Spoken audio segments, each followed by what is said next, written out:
오늘은 이혜원 경기도 의원님 모시고 인터뷰하는 시간을 갖도록 하겠습니다. 지금 현재 더불어민주당과 국민의힘 양당 체제에서 얼마 계시지 않는 정의당 의원으로서 고분분투하시고 활약을 하고 계십니다. 오늘 이렇게 말씀을 들어보도록 하겠습니다. 안녕하세요, 의원님. 네, 안녕하십니까. 먼저 독자분들께 의원님에 대해서 소개 좀 부탁드리고요. 정치 활동을 시작하게 된 계기 및 최근 근황 좀 말씀해 주시기 바랍니다. 네, 안녕하십니까. 저는 정의당 비례대표 이혜원 경기도 의원입니다.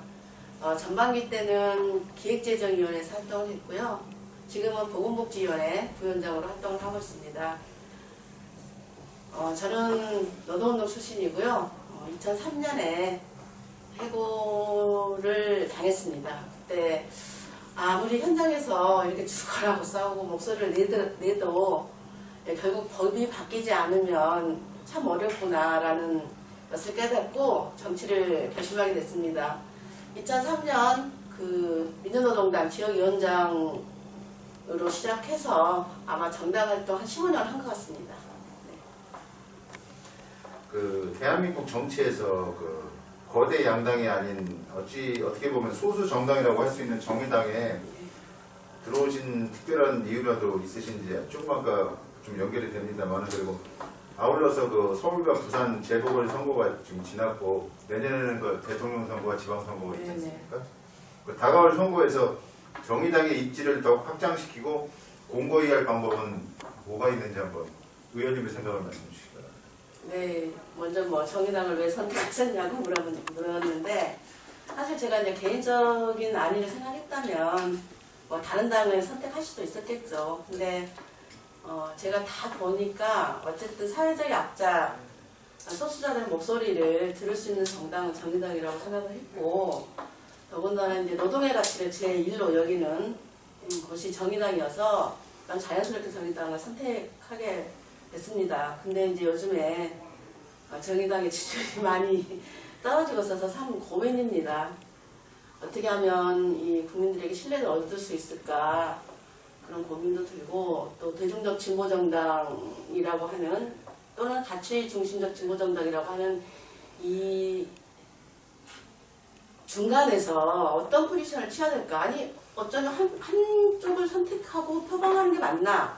라고 하는 이런 고민들이 사실 들고요. 근데 어찌 보면 답은 쉬울 것 같습니다. 제가 정의당을 처음 선택했던 이유, 그리고 진보정당이 지지율의 최고치에 달했던 때가 있었어요. 그때를 생각해보면 답은 간단합니다. 다른 당이 하지 못한, 또는 다른 당이 하지 않은 것을 저는 정의당이 해야 된다라고 생각을 하고 있습니다. 그래서 좀 더 선명하고, 좀 더 선명한 정체성, 선명한 자기 색깔, 선명한 자기 목소리를 내는 게 국민들에게 더 신뢰를 가지 않을까. 국민들이 사실 정의당에게 그런 모습을 원했었고, 그런 기대에 부응하지 못했기 때문에 저희들한테 실망도 많이 했다고 생각을 하거든요. 정의당 너마저가 아니라 역시 정의당이야 라고 하는 그런 모습을 저는 국민들한테 보여줘야 되지 않을까. 그게 정의당에 해야 될 일이라고 생각합니다. 네, 잘 들었습니다. 의원님께서는 현재 북한 어린이 경양빵 공장 경기도 본부장을 하고 계십니다. 해당 공장을 만들게 된 이유와 주요 역할 좀 말씀해 주세요. 2000년 6.15 남북공동선언이 발표된 뒤에 이제 국가기관도 그렇고 민간에서도 남북교류가 굉장히 활발했었죠. 네, 서로 오가고 여러 가지 사업들 같이 했었는데, 그때 이제 통일이 되면 이 나라를 책임져야 될 어린이들에게 당연히 눈이 이제 갈 수밖에 없고, 이 어린이들을 우리가 좀 책임져야 된다, 그런 생각을 했었고, 특히 이제 경제적으로 어려움을 겪고 있는 북의 아이들이 나중에 이제 이 통일 조국을 책임지려면 어쨌든 잘 챙겨야 된다 생각을 했고, 그래서 북녘에 있는 어린이들에게 빵이라도 좀 든든히 먹이자 라고 하는 이런 순수한 마음들이 모여서 단체를 만들었고요. 그래서 남에서는 이 빵 재료하고 시설, 설비를 대고, 북에서는 공장하고 이제 인력을 투자하기로 해서 합의를 했습니다. 그래서 2005년에 대동강에 이제 빵 공장을 만들었고 빵 이름이 영유라고 하는 예쁜 이름이 탄생했습니다.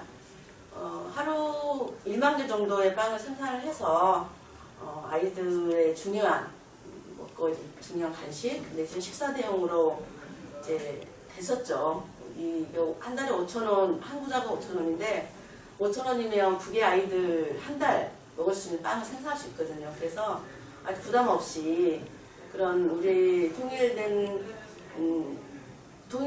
때를 대비한 우리 아이들을 같이 키우자는, 남과 북의 아이들을 같이 키우자는 그런 의미에서 시작을 했다고 보면 되고, 근데 이게 잘 하다가 박근혜 정부 때 5.24 조치가 됐잖아요. 그래서 대북 지원이 이제 중단되면서 사실 이제 빵 공장도 상당히 지금 어려움을 겪고 있고, 지금은 이제 하루빨리 남북관계가 좀 정상화돼서 다시 남북관계가 활발했으면 좋겠다 이런 생각을 갖고 기다리고 있는 중입니다.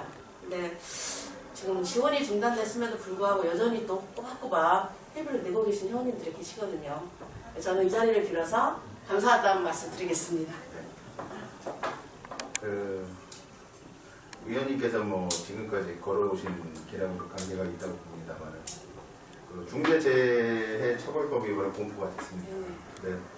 해당 법안에 대해서 좀 부실을 지적하는 목소리도 있고 만족하지 못하다는 목소리가 있는 게 사실입니다. 그거에 대해서 좀 견해 좀 부탁드리면서요. 아울러 강주 대하전자공업사 노동조합위원장, 전국금속노조 인천지부, 가불 플라스틱 지회장, 그리고 민주노동당 부천시의원회 위원장 등을 지내셨습니다. 현대 자본주의 사회에서 노동자의 위상 혹은 처우가 나아질 수 있는 방안은 무엇이라고 보십니까? 제가 처음 노동운동을 시작했을 때가 1987년. 87 6월 항쟁 끝나고 바로 이제 전국적으로 노동자들 대투쟁이 일어나면서 전국적으로 이제 민주노조가 만들어졌고요. 그때 처음으로 노동운동을 시작했는데 그때 노동조합을 만들고 외쳤던 구호가 노동자도 사람이다. 사람답게 살고 싶다. 라고 하는 구호였어요. 그리고 이제 10년이 훌쩍 지나서 2000년도에 다시 현장을 들어갔는데 그때나 지금이나 너무 달라진 게 하나도 없는 거예요. 열악한 환경, 오히려 노무 관리가 더 철저해지고 더 교묘해졌지 노동 환경 달라진 게 아무것도 없더라고요. 그래서 그때 다시 노동조합을 만들고 외쳤던 구호가 87년에 외쳤던 구호하고 똑같은 거예요. 노동자도 사람이다. 사람답게 살고 싶다. 아니 그렇게 세월이 흘렀는데도 똑같은 구호를 외치고 있어야 되는 그 현실이 너무 사실 슬펐습니다. 제가 그 구호를 외치고 있으면서도. 근데 사실 지금 노동 형태만 달라졌을 뿐 우리나라의 노동 현실은 하나도 바뀐 게 없어요. 장시간 노동, 열악한 근무 환경, 그 다음에 최저임금. 이거는 아마 OECD 국가에서 최하위 수준일 거고요. 많은 노동자들이 일하면서 지금도 일하다가 많이 죽습니다. 안전장치 하나 안전장치 하나 갖춰지지 않아서 깔려 죽고 떨어져 죽고 끼어 죽습니다. 그리고 이 낮은 임금 때문에 이제 일을 더 많이 해야 되잖아. 돈을 벌어야 되기 때문에. 그래서 계속 이 노동량을 늘리다 보니까 좀 더 돈을 더 벌어보겠다고 일을 하다가 사망하지. 또 인력은 부족한데 일은 많지. 그래 밤늦게까지 일하다가 과로사하지. 이게 아마 이제 지금 대한민국의 현실이라고 저는 봅니다. 그래서 이번 중대재해기업처벌법은 제가 봤을 때 미완성입니다. 중대재해기업처벌법이 통과되고 나서 또 노동자들이 죽었어요. 근데 그럼에도 불구하고 이 사업주를 처벌할 수 있는 조항이 하나도 없어요. 3인 미만 사업장은 아예 법 적용 대상에서 제외됐지 50인 미만 사업장은 적용해서 3년 유예됐지. 이러다 보니 적용할 수가 없는 거죠. 사람 계속 노동자들은 계속 죽어나가고 있는데. 그래서 저는 이 책임을 기업주로 할 거냐, 경영 책임자로 할 거냐, 50인 미만으로 할 거냐, 50인 이상으로 할 거냐, 이런 논의가 아니라 사실 이 중대재해기업처벌법은 사업주를 처벌하자고 하는 게 주가 아니거든요. 정말로 재해가 일어나지 않도록, 중대재해가 일어나지 않도록 근원적으로 이걸 좀 차단하자는 그런 취지에서 만들었기 때문에 이 미완성인 이 중대재해기업처벌법이 책임 소재, 안전 강화, 처벌 규정 이런 것들을 다시 제대로 담아서 저는 다시 만들어져야 된다고 생각합니다. 네. 그 앞선 2019년 11월 5일 그 의원님께서는 그 경기도의회 제340회 정례 1차 본 회의에서 그 5분 자유 발언을 통해서 경기도 어린이 병원비 100만 원 상한제를 제안하신 것으로 압니다. 네. 이거에 대해서 좀 설명 좀 부탁드리겠습니다. 네, 제가 얘기했던 어린이 병원비 100만 원 상한제라는 거는 18세 미만의 어린이 청소년이 내는 병원비 중에 본인이 부담해야 될 병원비가 100만 원을 넘었을 때 그 초과 금액에 대해서 전액 지원해주는 제도인데요. 병원비가 없어서 치료를 받지 못하는 아이들, 그리고 경제적 어려움 때문에 사보험조차 들지 못하는 아이들, 이 아이들의 생명권을 지켜주자는 거예요.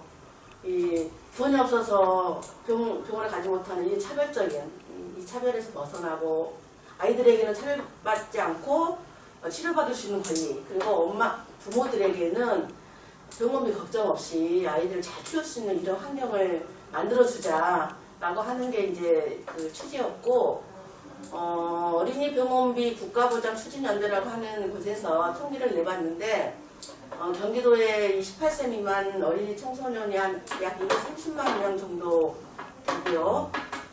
이 230만 명에게 어린이 병원비 100만 원 상한제를 적용했을 때 들어가는 재원이 연 1천억 원이라는 통계가 나왔어요. 근데 이 1천억 원이면 어린이 급식, 학교 급식에 들어가는 비용의 3분의 1이거든요. 그래서 학교 급식에 들어가는 비용의 3분의 1만 투자해도 얼마든지 실현 가능하다. 그래서 저는 어린이 병원비 100만 원 상한제가 빨리 실현할 수 있는 방안을 만드는 게 저는 무엇보다 중요하다고 생각합니다. 네. 요즘에 그 LH 사태로 촉발된 그 부동산 투기가 지금 네. 상당히 전 국민의 지금 공분을 받고 있습니다. 스트레스도 많이 받으시고 걱정하시는 분들도 많으신데, 앞선 4월 11일 날 경기도의회 그 앞에서 정의당 경기도장이 그 경기도의원 부동산 투기 전수 조사를 촉구한 걸로 알고 있습니다. 이에 대해서 좀 말씀드리겠습니다. 이거 진짜 공부를 많이 사고 있죠. 지금 완전히 온 나라가 뒤집어질 정도인데요. 사실 LH에서 촉발된 이 부동산 투기는 몇몇 공기업의 공사 직원들의 일탈이 아니라요. 그동안 우리 사회에 만연해 있었고 또는 영인되어 왔던 이런 것들이 굶고 굶어 저는 터졌다고 봅니다. 이미 정치인들의 연루설도 돌고 있고 뭐 다 언론을 통해서 아시겠지만 경기도 의원들의 이 의혹도 지금 계속 보도되고 있지 않습니까? 그래서 이 정의당에서는 경기도 141명 전원에 대해서 전수조사를 하자, 그걸 촉구하는 기자회견을 했었고, 지금도 뭐 마찬가지인 거고요. 아니 전수조사를 해봐야 이게 의혹인지 사실인지 드러나지 않겠습니까? 그래서 전수조사를 하자는 거고, 사실 이거 고발 이유가 없어요. 떳떳하다면 이걸 고발 이유가 없거든요. 근데 이제 저희가 그렇게 주장을 하는데 지금 민주당에서는 우리 저희들이 자꾸 촉구하는 것이 부담스러웠나 봐요. 하여튼 엊그저께 이제 민주당 차원에서도 기자회견을 했었는데, 뒤늦게 지금 전 의원들 141명 의원들에게 이제 이 서약서, 부동산 투기를 하지 않겠다고 하는 좀 서약서를 받고 있거든요. 근데 저희는 이 서약서가 문제가 아니라 전수조사를 해야 된다, 이런 이제 요구를 하고 있고, 그래서 이 서약서로 훔칠 것 같은 거예요. 그동안은 잊어, 지금부터는 잘할게, 이럴 것 같아서 저희 정의당 의원 2명은 이 서약서를 거부했습니다. 그리고 여전히 전수조사를 요구하고 있고요. 지금 이렇게 부당한 경로를 통해서 사적 이익을 추구한 이 공무원, 공기업 직원들의 이익 환수를 포함해서 경기도 의원 141명 그리고 지방 의원들까지 저는 다 전수조사를 해서 이 기회에 이 사회에 만연해 있던 이 부동산 투기를 반드시 뽑아야 한다고 생각합니다. 알겠습니다. 오늘 말씀하고 싶은 게 상당히 많으신 걸로 알고 있습니다. 사실 뭐 경기도민을 사랑하는 의미에서는 이거 말고도 또 네. 얼마나 많이 말씀해 주시고 얼마나 많이 호소를 하고 싶겠습니까만은 시간 관계상 좀 그러지 못한 게 많을 것 같고요. 이 외에 진짜 도민께 더 전하고 싶으신 말씀이 있다면은 말씀해 주세요. 허심탄회하게. 그리고 향후 활동 계획에 대해서도 좀 말씀해 주시기 바랍니다. 네네. 일단 뭐 코로나로 인해서 많이 그동안 힘든 우리 도민 여러분들 그동안 잘 참아주시고 잘 협조해 주셔서 정말 감사드립니다. 앞으로 서로 또 이 위기를 잘 극복했으면 좋겠고요. 지금 정의당에서는 지금 사회적으로 문제가 되고 있는 부동산 투기와 관련된 이 활동들 전당적으로 진행하고 있어요. 전국적으로 이 활동들을 진행하고 있고 도민 여러분들의 제보를 받고 있어요. 그래서 혹시라도 주위에 의혹이 가는 이런 부분들이 있으면 반드시 저희 정의당에게 제보도 해주시고 그리고 저희 정의당 의원님의 활동도 적극적으로 좀 지켜봐 주셨으면 좋겠고요. 또 앞으로 저는 뭐 할 일은 엄청 많습니다. 태산같이 많은데 뭐 주로 준비하고 있는 것 중심으로 말씀을 드리면 저는 이제 내일 모레 아마 처리가 될 것 같은데 이 코로나 때문에 너무 힘들어 하잖아요.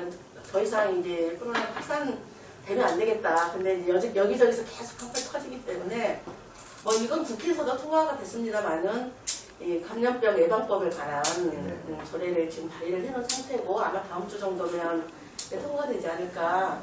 감염병 확산을 막자는 취지에서 만든 조례이고요. 그 다음에 또 하나는 이제 중대재해기업처벌법이 어쨌든 미완성이긴 하나 통과가 됐기 때문에 경기도에서도 이거와 관련된 이 산업 이렇게 재해를 예방할 수 있는 그래서 처벌 규정을 좀 담은 그런 산업재해 예방법과 관련된 조례를 준비를 하고 있고 또 하나 중점적으로 다루고 싶은 거는 이제 이 중증장애인의 활동 지원과 관련된 제도인데요. 65세가 되면 그동안에 장애인 활동 지원을 받고 있던 중증장애인들이 노인 요양 장기 수급자로 전환이 의무적으로 될 수밖에 없어요. 그래서 이게 중간에 끊겨요.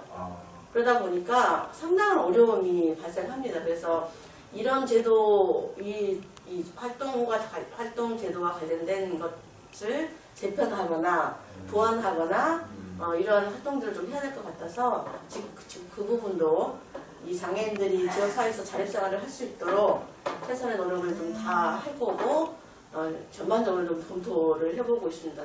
내일 모레 좀 단체하고도 좀 간담회를 잡아놓고 있긴 한데 어제 뚱방기 때는 그런 활동들을 중심으로 할 생각입니다. 네, 감사합니다.